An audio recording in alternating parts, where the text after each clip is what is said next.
Mari kita berdoa. Bapa di dalam surga, kami berterima kasih Tuhan, kalau Engkau sudah membangunkan kami pada pagi hari ini Tuhan. Sebentar lagi kami ingin membaca sedikit dari firman-Mu. Kiranya Engkau yang membuka hati dan telinga kami, Engkau yang memberi kami roh kudus-Mu Tuhan, sehingga kami boleh memelihara firman-Mu, dapat memahami firman-Mu Tuhan. Terima kasih Tuhan, kami sudah berdoa dan bersyukur. Haleluya, amin. Matius 26. Pemberitahuan keempat tentang penderitaan Yesus. Rencana untuk membunuh Yesus. Setelah Yesus selesai dengan segala pengajarannya itu, berkatalah ia kepada murid-muridnya, "Kamu tahu bahwa 2 hari lagi akan dirayakan Paskah, maka Anak Manusia akan diserahkan untuk disalibkan." Pada waktu itu, berkumpullah imam-imam kepala dan tua-tua bangsa Yahudi di istana imam besar yang bernama Kayafas. Dan mereka berundingkan suatu rencana untuk menangkap Yesus dengan tipu muslihat dan untuk membunuh dia. Tetapi mereka berkata, "Jangan pada waktu perayaan, supaya jangan timbul keributan di antara rakyat." Yesus diurapi. Ketika Yesus berada di Betania di rumah Simon si Kusta, datanglah seorang perempuan kepadanya membawa sebuah buli-buli pualam berisi minyak wangi yang mahal. Minyak itu dicurahkannya ke atas kepala Yesus yang sedang duduk makan. Melihat itu, murid-murid gusar dan berkata, "Untuk apa pemborosan ini? Sebab minyak itu dapat dijual dengan mahal dan uangnya dapat diberikan kepada orang-orang miskin." Tetapi Yesus mengetahui pikiran mereka lalu berkata, "Mengapa kamu menyusahkan perempuan ini? Sebab ia telah melakukan suatu perbuatan yang baik kepadaku. Karena orang-orang miskin selalu ada padamu, tetapi aku tidak akan selalu bersama-sama kamu.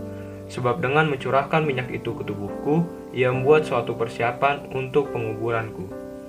Aku berkata kepadamu, sesungguhnya di mana saja Injil ini diberitakan di seluruh dunia, apa yang dilakukannya ini akan disebut juga untuk mengingat dia." Yudas mengkhianati Yesus. Kemudian pergilah seorang dari ke-12 murid itu yang bernama Yudas Iskariot kepada imam-imam kepala. Ia berkata, "Apa yang hendak kamu berikan kepadaku supaya aku menyerahkan dia kepada kamu?" Mereka membayar 30 uang perak kepadanya. Dan mulai saat itu ia mencari kesempatan yang baik untuk menyerahkan Yesus. Yesus makan Paskah dengan murid-muridnya. Pada hari pertama dari hari raya roti tidak beragi, datanglah murid-murid Yesus kepadanya dan berkata, "Di mana engkau kehendaki kami mempersiapkan perjamuan Paskah bagimu?" Jawab Yesus, "Pergilah ke kota kepada si Anu dan katakan kepadanya, pesan guru, waktuku hampir tiba, di dalam rumahmu lah aku mau merayakan Paskah bersama-sama dengan murid-muridku." Lalu murid-muridnya melakukan seperti yang ditugaskan Yesus kepada mereka dan mempersiapkan Paskah. Setelah hari malam, Yesus duduk makan bersama-sama dengan ke-12 murid itu. Dan ketika mereka sedang makan, ia berkata, "Aku berkata kepadamu, sesungguhnya seorang di antara kamu akan menyerahkan aku." Dan dengan hati yang sangat sedih berkatalah mereka seorang demi seorang kepadanya, "Bukan aku ya Tuhan." Ia menjawab, "Dia yang bersama-sama dengan aku, mencelupkan tangannya ke dalam pinggan ini, dialah yang akan menyerahkan aku. Anak Manusia memang akan pergi sesuai dengan yang ada tertulis tentang dia. Akan tetapi celakalah orang yang olehnya Anak Manusia itu diserahkan. Adalah lebih baik bagi orang itu sekiranya ia tidak dilahirkan." Yudas yang hendak menyerahkan dia itu menjawab, katanya, "Bukan aku ya Rabi." Kata Yesus kepadanya, "Engkau telah mengatakannya." Dan ketika mereka sedang makan, Yesus mengambil roti, mengucap berkat, memecah-mecahkannya, lalu memberikannya kepada murid-muridnya dan berkata, "Ambillah, makanlah, inilah tubuhku." Sesudah itu ia mengambil cawan, mengucap syukur, lalu memberikannya kepada mereka dan berkata, "Minumlah, kamu semua dari cawan ini. Sebab inilah darahku, darah perjanjian yang ditumpahkan bagi banyak orang untuk pengampunan dosa. Akan tetapi aku berkata kepadamu, mulai dari sekarang aku tidak akan minum lagi hasil pokok anggur ini sampai pada hari aku meminumnya, yaitu yang baru, bersama-sama dengan kamu dalam kerajaan Bapakku." Sesudah menyanyikan nyanyian pujian, pergilah Yesus dan murid-muridnya ke Bukit Zaitun. Maka berkatalah Yesus kepada mereka, "Malam ini kamu semua akan tergoncang imanmu karena aku. Sebab ada tertulis, aku akan membunuh gembala dan kawanan domba itu akan tercerai-berai. Akan tetapi sesudah aku bangkit, aku akan mendahului kamu ke Galilea." Petrus menjawabnya, "Biarpun mereka semua tergoncang imannya karena engkau, aku sekali-sekali tidak." Yesus berkata kepadanya, "Aku berkata kepadamu, sesungguhnya malam ini, sebelum ayam berkokok, engkau telah menyangkal aku 3 kali." Kata Petrus kepadanya, "Sekalipun aku harus mati bersama-sama engkau, aku takkan menyangkal engkau." Semua murid yang lain pun berkata demikian juga.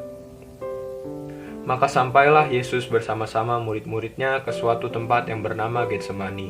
Lalu ia berkata kepada murid-muridnya, "Duduklah di sini sementara aku pergi ke sana untuk berdoa." Dan ia membawa Petrus dan kedua anak Zebedeus sertanya, maka mulailah ia merasa sedih dan gentar. Lalu katanya kepada mereka, "Hatiku sangat sedih, seperti mau mati rasanya. Tinggallah di sini dan berjaga-jagalah dengan aku." Maka ia maju sedikit lalu sujud dan berdoa. Katanya, "Ya Bapakku, jikalau sekiranya mungkin, biarlah cawan ini lalu daripadaku, tetapi janganlah seperti yang kukehendaki, melainkan seperti yang engkau kehendaki." Setelah itu ia kembali kepada murid-muridnya itu dan mendapati mereka sedang tidur. Dan ia berkata kepada Petrus, "Tidakkah kamu sanggup berjaga-jaga 1 jam dengan aku? Berjaga-jagalah dan berdoalah, supaya kamu jangan jatuh ke dalam pencobaan. Roh memang penurut, tetapi daging lemah." Lalu ia pergi untuk kedua kalinya dan berdoa. Katanya, "Ya Bapakku, jikalau cawan ini tidak mungkin lalu, kecuali apabila aku meminumnya, jadilah kehendakmu." Dan ketika ia kembali pula, ia mendapati mereka sedang tidur, sebab mata mereka sudah berat. Ia membiarkan mereka di situ, lalu pergi dan berdoa untuk ketiga kalinya, dan mengucapkan doa yang itu juga.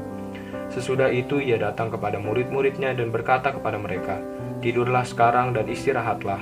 Lihat, saatnya sudah tiba bahwa Anak Manusia diserahkan ke tangan orang-orang berdosa. Bangunlah, marilah kita pergi, dia yang menyerahkan aku sudah dekat." Waktu Yesus masih berbicara, datanglah Yudas, salah seorang dari ke-12 murid itu, dan bersama-sama dia serombongan besar orang yang membawa pedang dan pentung, disuruh oleh imam-imam kepala dan tua-tua bangsa Yahudi. Orang yang menyerahkan dia telah memberitahukan tanda ini kepada mereka.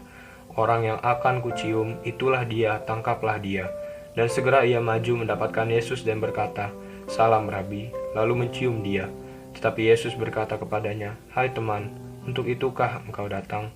Maka majulah mereka memegang Yesus dan menangkapnya. Tetapi seorang dari mereka yang menyertai Yesus mengulurkan tangannya, menghunus pedangnya dan meletakkannya pada hamba imam besar, sehingga putus telinganya. Maka kata Yesus kepadanya, "Masukkan pedang itu kembali ke dalam sarungnya, sebab barang siapa menggunakan pedang akan binasa oleh pedang.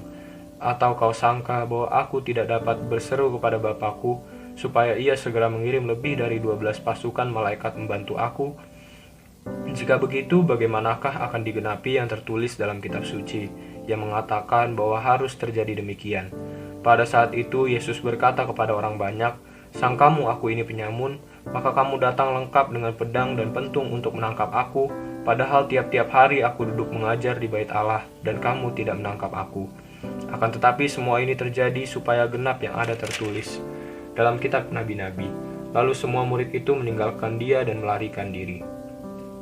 Sesudah mereka menangkap Yesus, mereka membawanya menghadap Kayafas, imam besar.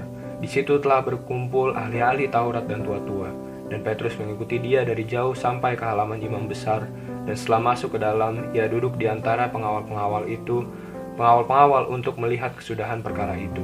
Imam-imam kepala, malah seluruh mahkamah agama mencari kesaksian palsu terhadap Yesus, supaya ia dapat dihukum mati.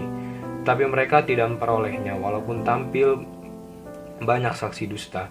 Tetapi akhirnya tampillah 2 orang yang mengatakan, orang ini berkata, aku dapat merubuhkan bait Allah dan bangunnya kembali dalam 3 hari. Lalu imam besar itu berdiri dan berkata kepadanya, tidakkah engkau memberi jawab atas tuduhan-tuduhan saksi-saksi ini terhadap engkau? Tetapi Yesus tetap diam. Lalu kata imam besar itu kepadanya, demi Allah yang hidup, katakanlah kepada kami, apakah engkau Mesias anak Allah atau tidak? Jawab Yesus, engkau telah mengatakannya, akan tetapi aku berkata kepadamu, mulai sekarang kamu akan melihat Anak Manusia duduk di sebelah kanan yang Maha Kuasa, dan datang di atas awan-awan di langit. Maka imam besar itu mengoyakkan pakaiannya dan berkata, ia menghujat Allah. Untuk apa kita perlu saksi lagi? Sekarang telah kamu dengar hujatnya. Bagaimana pendapat kamu? Mereka menjawab dan berkata, iya, harus dihukum mati. Lalu mereka meludahi mukanya dan meninjunya. Orang-orang lain memukul dia dan berkata, cobalah katakan kepada kami, hai Mesias, siapakah yang memukul engkau? Sementara itu Petrus duduk di luar di halaman, maka datanglah seorang hamba perempuan kepadanya, katanya, engkau juga selalu bersama-sama dengan Yesus orang Galilea itu. Tapi ia menyangkalnya di depan semua orang, katanya, aku tidak tahu apa yang kau maksud. Ketika ia pergi ke pintu gerbang, seorang hamba lain melihat dia dan berkata kepada orang-orang yang ada di situ, orang ini bersama-sama dengan Yesus orang Nazaret itu. Dan ia menyangkalnya pula dengan bersumpah, aku tidak kenal orang itu. Tidak lama kemudian orang-orang yang ada di situ datang kepada Petrus dan berkata, pasti engkau juga salah seorang dari mereka itu, nyata dari bahasamu. Maka mulailah Petrus mengutuk dan bersumpah, aku tidak kenal orang itu. Dan pada saat itu berkokoklah ayam. Maka teringatlah Petrus akan apa yang dikatakan Yesus kepadanya, sebelum ayam berkokok, engkau telah menyangkal aku 3 kali. Lalu ia pergi keluar dan menangis dengan sedihnya. Segitu saja firman hari ini. Mari kita bersatu dalam doa. Kami berterima kasih dan bersyukur Tuhan atas firman yang sudah Engkau berikan bagi kami, Tuhan. Biarlah Engkau yang memberi kami Roh Kudus-Mu, Tuhan, sehingga kami boleh mengerti dan memelihara firman-Mu di dalam hati kami, boleh kami terapkan dalam sepanjang hidup kami, dan boleh menjadi rema bagi hidup kami, Tuhan. Sertai kami, Tuhan, dalam segala kegiatan kami setelah ini, sehingga kami boleh melakukannya dengan baik, dan hanya kami lakukan untuk Engkau saja. Dalam nama Tuhan Yesus, kami sudah berdoa dan bersyukur. Haleluya, amin.